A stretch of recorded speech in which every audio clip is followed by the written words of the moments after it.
কেকেআরে এই ৩ বিদেশি player টি-20 world কাপের জন্য নাম লিস্টে এলো এবং একই দলে 3টে প্লেয়ারের নাম বেরিয়ে এলো টি-20 ওয়ার্ল্ড কাপের জন্য। তো কে 3 প্লেয়ার জানার আগে চ্যানেলটিকে প্লিজ সাবস্ক্রাইব করে দাও।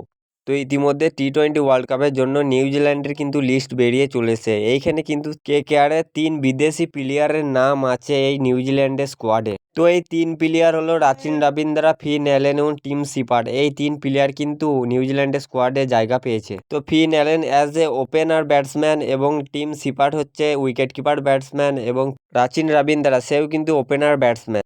তো এই 3 প্লেয়ার কিন্তু টি-20 ওয়ার্ল্ড কাপের জন্য জায়গা পেয়েছে, কিন্তু 3 প্লেয়ার কিন্তু প্লেইং 11-এর মধ্যে 2টি প্লেয়ারের জায়গা পেতে পারে। সে হলো ফিন অ্যালেন ওপেনার ব্যাটসম্যান, সে কিন্তু জায়গা পেতে পারে, এবং Finn Allen wicket keeper batsman. তো এরপর যেই বিষয়টি নিয়ে কথা বলবো মুস্তাফিজুর রহমানের রিপ্লেসমেন্ট।